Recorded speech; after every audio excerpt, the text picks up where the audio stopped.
आणखी एका नवीन ब्लॉगमध्ये आपलं मनापासून स्वागत करते। तुम्हाला आजचा दिवस सुखाचा, आनंदी आणि आरोग्यदायी जाओ। तुम्ही जी काही स्वप्न पाहिली असतील ना, ती सगळी स्वप्न तुमची पूर्ण होत। आणि शुभ सकाळ। बघा 10 वाजलेले आहेत घड्याळात बरोबर। आणि आज की नाही उठायला इतका उशीर झाला ना, काहीच काम झालेलं नाही आज तर। माझा नाश्ता पण झालेला नाही आणि देवपूजा पण राहिलेली आहे। बाळा गॅस बंद कर। चहा ठेवला होता इथं मी, चला म्हटलं तर चहा टोस्ट खाऊया। तर आज की नाही आपल्याला मिरची निवडून घ्यायची। आता बघूया मिरची निवडायला माझ्या मदतीला कोण मिळतंय का।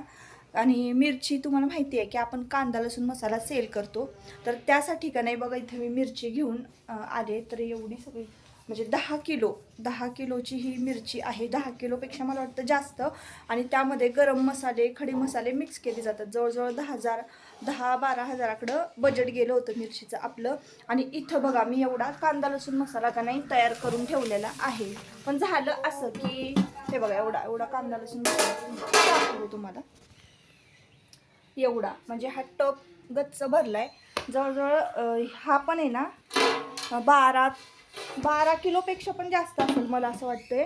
तर याच्यामध्ये का नाही पावडर कमी पडलेली आहे, म्हणजे खूप असा ओला झाला आहे। कारण कांदा मी भरपूर घातलेला आहे, लसूण खोबरं हे सगळं मी भरपूर घातलं। आणि जी पावडर होती माझ्याकडे तयार केलेली मिरची पावडर ती मिक्स केली, तर ती थोडी कमी पडली। मग आता कमी पडली तर करणार काय। आणि मी विकतच्या पावडरीचा कधीच कांदा लसूण मसाला तयार करत नाही। मी घरातल्याच ह्याचा म्हणजे कांदा लसूण मसाला तयार करून मी तुम्हाला देते। तर मिरची पावडर कमी पडली, मग आता काय करणार आता। आणि एका दिवसात तर एवढ्या सगळ्या मिरच्या आपण निवडून शकत नाही। गरम मसाले जे आहेत त्याला सुद्धा ऊन द्यावं लागतं आणि मग ते तयार होतात। डंकावरनं कुटून आणल्यानंतर सगळं मग पावडर तयार होते। आणि मग ती तयार झालेली पावडर ह्याच्यामध्ये मिक्स करायची। मग तेव्हा कुठं जाऊन आपला कांदा लसूण मसाला तयार होणार आहे। जो मागचा कांदा लसूण मसाला आहे ना, तो सगळा सेल झाला। त्याला इतका छान प्रतिसाद दिला ना, जवळजवळ 2दा-3दा मी मिक्स केला होता कांदा लसूण मसाला तयार केला होता। म्हणजे 2दा आहे ना, मला वाटतं मी एकदा 17 किलोचा तयार केला होता। आणि त्यानंतर त्याच्या आधी मी थोडा कमी केला होता, 12-13 किलोचा केला असेल कदाचित। म्हणजे आमच्या घरातलाच होता जो तयार केलेला। आम्ही 6-6 महिने ना कांदा लसूण मसाला तयार करून ठेवतो, त्याला काहीसुद्धा होत नाही, काहीच होत नाही। फ्रीजमध्ये जरी नाही ना ठेवला तरीसुद्धा काहीच होत नाही। चिनी मातीच्या भरणी असतात बघा अशा पांढऱ्या, त्याच्यामध्ये आम्ही ठेवतो। तर जसा ना तसाच राहतो, अजिबात खराब होत नाही। तर म्हणून मग आम्ही एवढा सगळा मिसळला होता, पण तोच आम्ही आमच्यासाठी मिसळलेला सेल केला। तर आमच्यासाठीच तयार केलेला सेल केला। मग आता मी हे असं तयार करायला सुरुवात केलेली आहे। आणि फ्रेश असा कांदा लसूण मसाला तुम्हाला मिळणार आहे, जेणेकरून तो तुम्ही पुढच्या 1 वर्षापर्यंत वापरू शकता। आता तुमच्याकडे कुठलं टेम्परेचर म्हणजे कसं आहे, जास्त गरमी आहे का। जर जास्त गरमी असेल म्हणजे मुंबईच्या ठिकाणी तुम्ही वगैरे असाल तर थोडा कमी टिकेल, म्हणजे 6 महिनेपर्यंत टिकेल। तर त्यामुळे आहे ना, जसं की आता तुम्ही 1 किलो मागवता तर ते लवकरात लवकर तुम्ही म्हणजे वापरायचा असो। चला आता हळद पण आता मी इथं पॅक करून ठेवले। पण झाले असं की ज्यांचा कांदा लसूण मसाला आहे ना, म्हणजे ज्यांनी ऑर्डर केलेली आहे तर त्यांनाच हळद द्यायची, म्हणून हळद पण राहिलेली आहे। हळद आणि कांदा लसूण मसाला दोन्हीही द्यायचं आहे आपल्याला। तर सर्वात आधी हे करून घ्यायचं आहे। आणि आज झालं असं की त्याचबरोबर ना अजून एक काम आलेलं आहे, जसं की शेतातल्या आता ज्वारी निघालेल्या आहेत, धान्य निघालेलं आहे। तर ते ना आता ते मशीन येते चाळायची, म्हणजे ते गोंडे जे घोळ जे असतो ना तो एका बाजूला निघतो आणि छान चांगली शेलकी ज्वारी ना खाली पडते। तर ती शेलकी ज्वारी पोत्यामध्ये भरायची आणि वर टेरेसवर नेऊन त्याला ऊन द्यायचं, हे आपलं काम असतं। आपल्या शेतातलं हे धान्य आहे। आज यावर्षी का नाही 5 ते 6 पोते ज्वारी झाली, त्यातली आपल्याला थोडी आणि वाटे करायला थोडी अशी अर्धी गेली। तर आपल्याकडे असं 3-3.5 पोत्यापेक्षा तेवढीच आहे ज्वारी। तर ती आता छान चाळून घोळून मशीनमधून काढायची। 2 माणसं बोलवलेली आहेत चाळायला। मला काय एवढं हे नाही, पण मला टेरेस धुवायचं आहे, कारण समोरच बांधकाम चालू आहे ना। तर इतकी सिमेंटची धूळ त्या टेरेसवर आहे ना, तर ते सगळं मला धुवून काढायचं आहे। आता एवढी 3-4 पोती ना ज्वारी आपण अशी कागदावर ताडपत्रीवर नाही घालू शकत, तर प्लास्टिकच्या कागदावर। तर आपल्याला डायरेक्ट ती जमिनीवरच ओतावी लागते। त्यासाठी आपल्याला संपूर्ण टेरेस स्वच्छ खराट्यानं पाण्यानं खळखळ धुवून काढायचं। जेणेकरून ती ज्वारी ना खाण्यायोग्य होईल. म्हणजे ते धान्य आहे, शेवटी अन्न आहे, आपण ते काय धुवून वगैरे खात नाही, तशी ज्वारी खातो, म्हणून मग एवढी सगळी काळजी घ्यायची. तर असं आता दिवसाला सुरुवात केलेली आहे आणि सगळं काही तुम्हाला सांगितलं. आता ही देवपूजा मी आज केली नाही, आज पहिल्यांदा एवढा उशीर झाला देवपूजेला. तर असो, आता पटकन ना काहीतरी खाऊन घेते, देवपूजा करते आणि मग ह्या कामांना सुरुवात करते. चला तर मग ब्लॉग कंटिन्यू करा. एखाद्या दिवशी माझ्याकडं देवपूजा मागे राहिली ना, तर मग देवांश करत असतो. आता म्हणतो ना आपण लहान मुलांपुढं ना ज्या काही गोष्टी आपण करू, आता आपण मोबाईल बघत बसलो ना, ते पण मोबाईलच बघत बसणार. आपण देवपूजेला लागलो, ते पण देवपूजा करणार. म्हणजे आपण जे करतो ना, तेच लहान मुलं करतात. आपलंच अनुकरण लहान मुलं करत असतात. हा माझा पर्सनली अनुभव आहे, की आपण जसं वागतो ना लहान मुलांबरोबर, ते तसेच आपल्याबरोबर वागत असतात बरं का. आणि आता बघा, मी देवपूजा करते ना, म्हणून माझं बघून बघून ना देवांशला सुद्धा देवपूजा करायची सवय झालेली आहे. त्याला कधी सांगावं लागत नाही की देवपूजा कर म्हणून. ज्या ज्या ठिकाणी मन जाय माझे, त्या त्या ठिकाणी निज रूप तुझे, मी ठेवितो मस्तक ज्या ठिकाणी, तेथे जगदंबे तुझे पाय दोन्ही. तर मी चहा टोस्ट खात बसले आणि देवांश देवपूजा करत होता. आपण की नाही कुठलेही स्तोत्र मंत्र नाही म्हटले तरीही चालतील, पण आपल्या कुलदैवतेचं सकाळ संध्याकाळ अगदी दिवसातनं एकदा तरी नामस्मरण हे झालंच पाहिजे असं मला वाटतं. मस्त अशी छान फ्रेश वाटावं अशी देवपूजा केली. म्हणजे त्यांनी स्नान वगैरे नाही घातलं. एखाद्या दिवशी उशीर झाला तर मी फुलं वाहून दिवाबत्ती करते, म्हणजे कोरडी देवपूजा असते कधी कधी.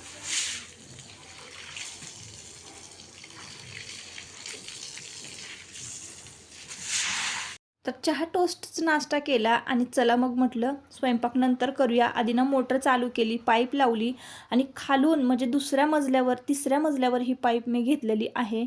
आणि चला म्हटलं आता ही सगळं ना खळखळून धुवून काढू. बघताय तुम्ही धूळ किती, खूप सारी धूळ होती. जेवढी खराट्याने आपण लोटून काढू ना तेवढी धूळ निघत होती. आणि लोटण्यापेक्षा की नाही बारीक किरसुनीने लोटून काढलं ना तरीसुद्धा धूळ नाही निघत, पण पाण्याच्या प्रेशरने कसं अगदी बारीक सारीक खड्ड्यात जी बसलेली असेल ना ती सुद्धा धूळ निघून जाते. म्हणून मला ते लोटण्यापेक्षा ना धुण्याचंच ऑप्शन खूप बेस्ट वाटतं. म्हणून मी हे सगळं संपूर्ण धुवून घेतलं आणि धुवून झाल्यानंतर मग लोटून काढलं तर मग काय अजूनच स्वच्छ चकचकीत होतं.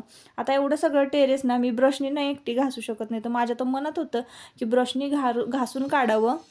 म्हणूनच मी बघा टेरेसला हा असा कलर दिलेला आहे, की पावसाळ्यामध्ये की नाही हा कलर खूप छान दिसतो आणि म्हणजे छान वाटतं, असं स्विमिंग पूलसारखं वाटतं. आता लवकरच टेरेस गार्डन मला असं वाटतं की करावं मी. तुमच्यापैकी काही सबस्क्रायबर म्हणाले होते की ताई तुम्हाला आधीच एवढं काम असतं, ते काही करू नका टेरेस गार्डन, नाही तर मग त्याचं मेंटेनन्स वगैरे सगळं मग तुम्हाला तर अजून जास्तच लोड येईल. म्हणून मग मी हे टेरेसवर काहीच केलं नव्हतं. बऱ्यापैकी म्हणजे 2-3 जणांच्या अशा कमेंट आल्या होते की टेरेसवर तुम्ही गार्डन करूच नका, तुमचं काम वाढणार आहे, कारण खाली पण आपल्या गार्डन आहे. आता हे टिपं वगैरे ना, एक ज्वारीचं आहे आणि एक गव्हाचं आहे. आता हे सगळे स्वच्छ करून टेरेस वाळल्यानंतर ना आपल्याला हे टिपं धुवून वाळवून घ्यायची आहेत, म्हणजे जेणेकरून आपण वर्षभराचं धान्य त्यामध्ये भरून ठेवू शकतो.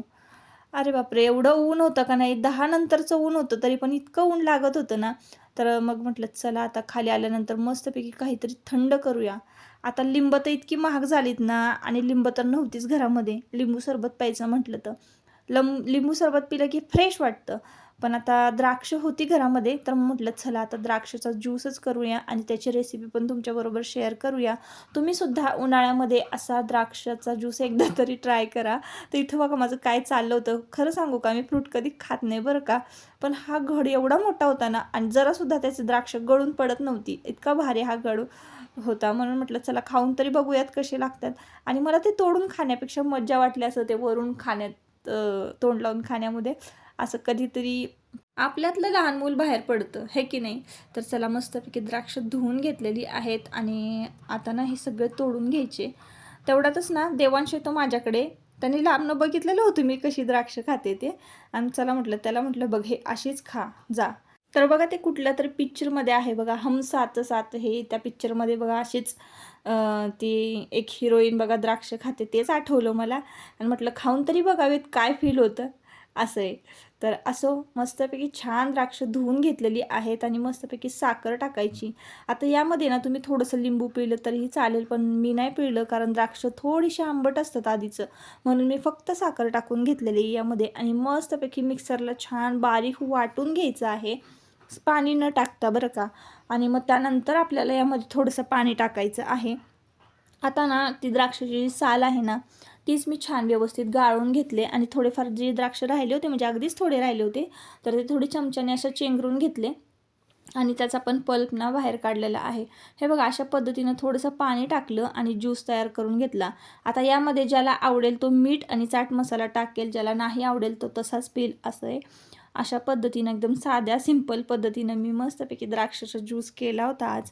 आणि उन्हातून आलं की नाही असं काहीतरी प्यावंसं वाटतं. आणि द्राक्ष खायचं म्हटलं ना ते कधी एक एक एक एक खात बसणार असं होतं, मग त्यापेक्षा ज्यूसच पिल्याला परवडतो कुठल्याही फ्रूटचा म्हटलं तर. सगळ्यांना मी ज्यूस केला होता ना. आज मी तुम्हाला सांगितलं सुरुवातीला की मी एका मावशींना बोलवलेलं आहे मिरची निवडायला, तर त्या मावशी पण मिरची निवडायला आलेल्या होत्या ना, त्यांना पण ज्यूस द्यायचं होतं आणि एकंदरीत म्हणजे सगळ्यांनाच द्यायचं होतं. तर मस्तपैकी हा तर मी पहिल्यांदा फर्स्ट टाईम मी हा ज्यूस ट्राय केलेला आहे. तुम्ही पण करा एकदा असा ज्यूस नक्की ट्राय करा. थोडासा चाट मसाला बघा असं टाकायचं वरून, खूपच मस्त लागतो बरं का. मला वाटलं पण नाही की इतका छान लागत असेल तो. द्राक्ष खाण्यापेक्षा ज्यूस एकदमच भारी लागतो. ऊसाच्या रसासारखाच लागत होता थोडक्यात तो, थोडाफार. म्हणजे ऊसाचा ज्यूस ना असा आंबट नसतो, पण हा थोडासा आंबट गोड चटपटीत असा लागत होता. तर नक्की ह्या उन्हाळ्यामध्ये एकदा द्राक्षाचा ज्यूस ट्राय करा. तर इथं मावशींना दिला आणि त्या मावशी निवडत बसल्या होत्या सगळ्या मिरच्या. तेवढ्यात एक पार्सल आलं, तर हे पार्सल ना मी मिशोवरून मागवलेलं आहे. आणि इतकं छान हे पार्सल होतं ना, म्हणजे बघा बेडशीट मागवली होती मी. फक्त 260 रुपयामध्ये ही बेडशीट मी मागवलेली आहे. आणि उन्हाळ्यामध्ये ना आपल्या बेडरूमला एकदम शांत म्हणजे थंड असा कलर हवा असतो. मग व्हाईट, पिंक, एकदम ऑफ म्हणजे एकदम कूल टोनमध्ये जाणारे कलर जे आहेत ना ते आपल्या बेडरूममध्ये असावेत, म्हणून मग मी ही बेडशीट एक मागवली होती. तर एवढी मोठी ही बेडशीट आहे ना, डबल बेड म्हणजे आमचा व्यवस्थित कवर होतो. आणि त्याच्यानंतर पिलो कवर पण खूप जास्त छान होते. इतकी खळ होती ना याच्यावर, पहिल्यांदा तर मी त्याला धुवून घेतलं आणि इतके सॉफ्ट झाले ना हे मटेरियल, तर एकच नंबर. तुम्हाला कुठेच नाही मिळणार बरं का 260 रुपयामध्ये. ही 260च्या आसपासच याची प्राईज असावी. मी लिंक डिस्क्रिप्शन बॉक्समध्ये देते, चेकआउट करा. आणि हीच मी फ्लिपकार्टवर बघितली ना तर थोडीशी प्राईज जास्त होती बरं का त्याची, पण मिशोवर याची प्राईस खूप कमी आहे. रिजनेबल रेटमध्ये तुम्हाला ते मिळेल बरं का. आणि एकदा मी टाकली ना बेडशीट बेडरूममध्ये, तेव्हासुद्धा मी तुमच्याबरोबर शेअर करेन. आणि आता अर्थातच बघा, मला आज स्वयंपाक खूप जास्त होता. आज मस्तपैकी मटण होतं आमच्याकडे, तर मटणाचं कालवण केलं. आणि त्यानंतर आपल्या कांदा लसूण मसाल्याचा कलर बघा कसा आलेला आहे. तर भाजीला मी काहीही वरनं घातलेलं नाही, वरनं कश्मीरी लाल चिली पावडर घालत नाही, जी धना जिरू नाही, काहीच नाही. फक्त आपला कांदा लसूण मसाला वापरलेला आहे. आणि बघा भाजीला कालवणाला मटणाच्या एवढी मस्त तर्री आलेली आहे. तर भरपेट असं आमचं जेवण झालं. मस्त सुक्कं पातळ मटणाचं कालवण होतं आणि चिकनची बिर्याणी केली होती. आणि संध्याकाळी का नाही, आता जेवल्यानंतर भरपूर कामं झाली, पण संध्याकाळी का नाही असं वाटतं की थोडंसं घराबाहेर पडावं, जरासं फिरावं. तर मग मी ना अशी बाहेर येते ना, आजूबाजूचा आमचा परिसर बघा किती छान आहे. सूर्यास्त होत होता आणि आम्ही निघालो होतो फिरायला. देवांशला घेते मी आणि फिरायला जाते. जसं मी तुम्हाला एका मागच्या ब्लॉगमध्ये सांगितलं की अशाशे एक काका राहतात, काका मावशी, तिथं मी जाते फिरायला, म्हणजे एक राऊंड मारायला जाते. पण आता ते काका सध्या नाही राहिले, तुम्हाला माहिती आहे, त्यांना देवाज्ञा झाली ना. आता तिकडे गेलं ना तरीसुद्धा कसं तरीच वाटतं एकदम. पण मी मावशींना भेटून येते जाऊन. आणि मग त्यानंतर फिरून आलं ना की फ्रेश वाटतं एकदम, कारण दिवसभर आपण घरातच असतो ना, त्याच्यामुळं फिरून आल्यानंतर नेहमीप्रमाणे मग आवरावर झाली घरातली, स्वयंपाक झाला, सगळ्यांची जेवणं झाली आणि सगळे झोपले पण. आत्ताचं हे जे टायमिंग आहे ना ते 11:45चं टायमिंग आहे माझं. कट्टा वगैरे सगळं आवरून झालं, छान गॅस वगैरे स्वच्छ धुवून घेतला, कारण मला आत्ता ना आज कांदा लसूण मसाला तयार करायचा होता. आणि भांडी वगैरे सगळी मी घासून घेतली. आता मी विचार केला की म्हटलं आता हे खरकटं असणार, स्वयंपाकाचं सगळा पसारा पडलेला असतो कट्ट्यावर, मग तसं नको होतं मला. कांदा लसूण मसाला तयार करण्यासाठी मला छान सेपरेट असा वेळ पाहिजे होता, म्हणून मग मी रात्रीही आता 11:45 वाजल्यापासून सुरुवात केलेली आहे कांदा लसूण मसाला तयार करण्यासाठी बरं का. आता दुपारी का नाही केला हे तुम्हाला माहिती आहे की माझं काय काम चालू होतं आणि सगळं म्हणजे मिरच्या निवडायच्या होत्या ना आपल्याला मिरची पावडर तयार करण्यासाठी, म्हणून मग मी दुपारी केला नाही कांदा लसूण मसाला तयार. आणि दुपारी पण असं गॅस पुढे थांबावंसं वाटत नाही उन्हाळ्याच्या दिवसामध्ये, म्हणून मग मी आता रात्रीचा हा कांदा लसूण मसाला तयार करायला घेतलेला आहे. छान खोबरं भाजून काढलेलं आहे आणि बापरे, खोबऱ्याचे रेट तर डायरेक्ट एवढे वाढलेले आहेत ना. 250 रुपयाचं खोबरं डायरेक्ट 360 390, जसं घेईल तसं. ज्या क्वालिटी वाईज आमच्याकडं तर रेट आहेत. तुमच्याकडे वाढलेले आहेत का रेट मला खोबऱ्याचे नक्की सांगा. लसणाचे सुद्धा रेट वाढलेले आहेत बरं का. एवढंच नाही, तेलाचे सुद्धा रेट वाढलेले आहे आणि सिलेंडरचे सुद्धा रेट वाढलेले आहेत बरं का. म्हणूनच मी आपल्या कांदा लसूण मसाल्याचा रेट वाढवलेला आहे. तर असो, नेक्स्ट ब्लॉगमध्ये ना मी तुमच्याबरोबर बोलणारच आहे याविषयी, त्यामुळं नेक्स्ट ब्लॉग नक्की बघा की का मी माझ्या कांदा लसूण मसाल्याचे रेट वाढवलेले आहेत आणि का मिरची पावडरचे रेट वाढवलेले आहेत. मिरची पावडरसुद्धा तुम्हाला मिळणार आहे, पण ज्यांना पाहिजे असेल त्यांनी घ्या, कारण रेट खूप जास्त आहे मिरची पावडरचा. आणि त्याच क्वालिटीचं तशाच A1 क्वालिटीचं आपण पुरवतो सुद्धा घरगुती. असं लाईव्ह तुम्हाला कोणीही तयार करून दाखवणार नाही, कुठलीच कंपनीने, कुठलाच ब्रँडने बरं का. आणि स्वच्छता हायजीन तर तुम्ही पाहताय, खूप मी काळजी घेत असते. आता तुम्हाला असं वाटेल मी एकटीच रात्रीची काम करते का? अजिबात नाही. पुढे का नाही घरासमोरच बघा कडबा रचायचं काम चालू झालेलं आहे. रात्रीचे 11:15 वाजलेले आहेत बरं का. आणि इकडं ना देवपूजा केली होती ना देवांशनी, सगळे फुलं अशी मावळून गेली होती. आणि वर मी जो हार होता ना तो सकाळी मी असा वर ठेवला होता, तो आत्ता खाली घेतलेला आहे. तर रात्रीचे 11:15 वाजले आणि बघा बघता बघता मी एवढा कांदा सगळ्यांना दुपारी सोलून ठेवला होता. म्हणजे म्हणूनच मला दुपारी वेळ नाही मिळाला कांदा लसूण तयार करण्यासाठी. 3-3.5 किलोचा कांदा आहे की नाही स्वच्छ केलेला आहे छान. आणि आता हा आपल्याला एकदम बारीक कट करून घ्यायचा आहे. हा कट करून झाल्यानंतर आपल्याला तो भाजायचा आहे. आणि आत्ता बघा हे 1 किलो लसूण आहे. हा किती शेलका लसूण आहे बघा. तुम्ही बघाल लसूण काय क्वालिटीचा आहे, का कुठल्या क्वालिटीचं मी साहित्य वापरते आहे. तुम्हाला मी काय तुमच्याबरोबर म्हणजे शेअर करते, सगळं मी लाईव्ह शेअर करत असते, सगळं व्हिडिओमध्ये दाखवत असते.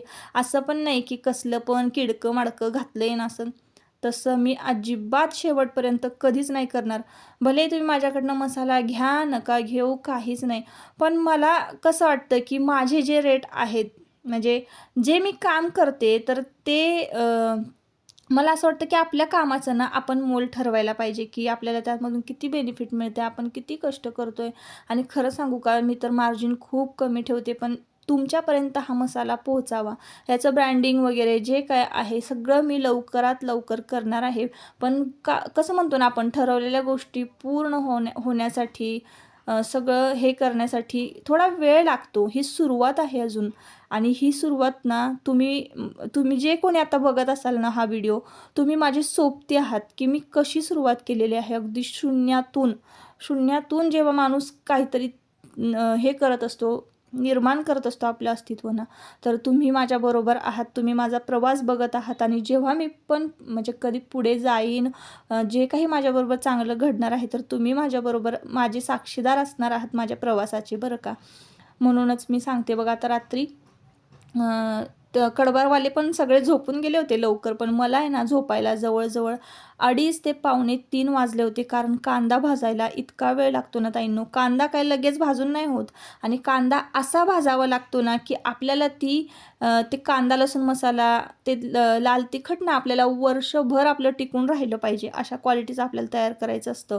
आणि हां, पाण्यातनं मी हात धुतला त्यामुळं मी तुम्हाला सांगते की आपण जसं लोणचं तयार करतो, लोणच्याला अजिबात पाण्याचा हात चालत नाही, तसंच ह्या गोष्टीला सुद्धा पाण्याचा हात अजिबात चालत नाही. एकदम टप पण तुम्ही बघितलात, मी सकाळीच ही सगळी भांडे धुवून घासून छान उन्हात वाळवून ठेवली होती. जेव्हा मी टेरेस धुतलं होतं त्याच वेळेला कढई, उलातनं, जे कांदा कटर वगैरे हे सगळे जे साहित्य आहे ना, मी सकाळी छान लिक्विडनं धुवून उन्हामध्ये कडकडीत वाळवून घेतलेली ही सगळी भांडी आहेत. त्यामुळं आपलं जे लाल तिखट आहे ते वर्षभर टिकतं, काहीसुद्धा होत नाही त्याला. आणि हा कांदा लगेच भाजला जात नाही, 2.5-3 तास लागतात कांदा भाजायला, पूर्ण काळा करावा लागतो. तर हा कांदा कसा भाजला गेलेला आहे. मी तुम्हाला नेक्स्ट ब्लॉगमध्ये दाखवेन. आता खूप उशीर झालेला आहे, त्यामुळे आजच्या व्हिडिओचा मी इथंच शेवट करते. परत आपण पुन्हा भेटूया नवीन एका ब्लॉगमध्ये. जर ब्लॉग आवडला असेल तर नक्की आपल्या चॅनलला सबस्क्राईब करा आणि व्हिडिओला एक लाईक करा. चला बाय.